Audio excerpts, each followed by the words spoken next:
Hello students, welcome to my YouTube channel Lamba classes में आपका स्वागत है। आज हम हिंदी का टॉपिक करने जा रहे हैं क्रिया विशेषण।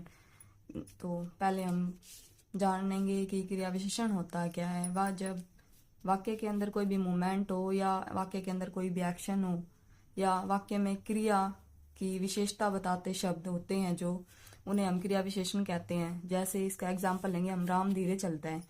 राम धीरे, तो धीरे क्या हो गया विशेषण, और चलता क्या हो गया इसकी क्रिया। ठीक है, तो हमें पता है कि राम धीरे से चल रहा है, इसलिए हम इसकी क्रिया और विशेषण दोनों जान गए। दूसरा एग्जाम्पल देखेंगे, यह घोड़ा सफेद है, तो इसमें संज्ञा घोड़ा हो गया संज्ञा और सफेद हो गया विशेषण। ठीक है, दूसरा हम करने जा रहे हैं कि क्रिया विशेषण के कितने प्रकार होते हैं, मतलब क्रिया के विशेषण कितने प्रकार के होते हैं। तो क्रिया विशेषण होते हैं 4 प्रकार की: कालवाचक क्रिया, रीतिवाचक और प्रमाणवाचक और स्थानवाचक। पहले हम पढ़ेंगे कालवाचक क्रिया विशेषण। समय को बताने वाले शब्द हैं कालवाचक क्रिया विशेषण कहलाते हैं। जैसे आज, कल, कब आदि। इसका एग्जाम्पल देखेंगे, वह कब जाएगा, तो इसमें कब क्या हो गया हमारा कालवाचक, मतलब हमें पता है कि वो कब जाएगा। दूसरा एग्जाम्पल है, अब मैं जा रहा हूं। अब ये हमें पता है कि उसका काल, मतलब जो काल का बोध कराते हैं वो शब्द कहलाते हैं कालवाचक क्रिया विशेषण। दूसरा है रीतिवाचक क्रिया विशेषण। रीतिवाचक क्रिया विशेषण में किसी काम के तरीके, मतलब जो भी काम होता है हम उसको किस तरीके से करते हैं तो उसे हम कहते हैं रीतिवाचक क्रिया विशेषण। जैसे वह धीरे चलते हैं, धीरे क्या हो गया इसमें रीति, मतलब तरीका पता है हमें कि वो धीरे से चलता है या तेज से चलता है, तो वो धीरे से चलते हैं। दूसरा एग्जाम्पल है, वह बहुत तेज हंसती है, मतलब हंसती है लेकिन ये नहीं पता कि धीरे से हंसती है या तेज से हंसती है, तो इसमें क्या है तेज से हंसती है, ये हमें पता है, तो इसका ये क्या होगी रीतिवाचक क्रिया विशेषण।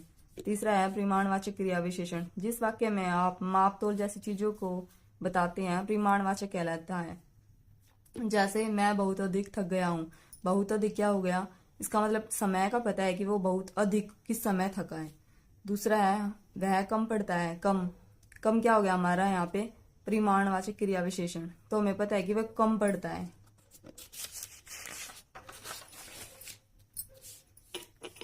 फोर्थ है स्थानवाचक क्रिया विशेषण। जिस वाक्य में स्थानों का बोध हो या स्थानों के बारे में बताया जाए वह स्थानवाचक क्रिया विशेषण कहलाते हैं। जैसे वह बाहर बैठा है, वह कहाँ बैठा है, बाहर बैठा है, तो हमें पता है कि वो कहाँ कौन से स्थान पर बैठा है, बाहर बैठा है, इसलिए ये क्या हो गया स्थानवाचक क्रिया विशेषण।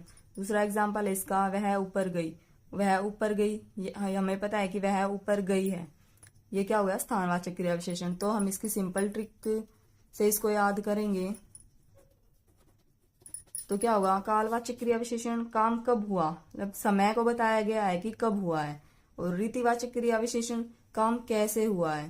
परिमाणवाचक क्रिया विशेषण में काम कितना हुआ है, मतलब माप तोल बताया गया है कि वो कितना हुआ है, कम हुआ है या ज्यादा हुआ है।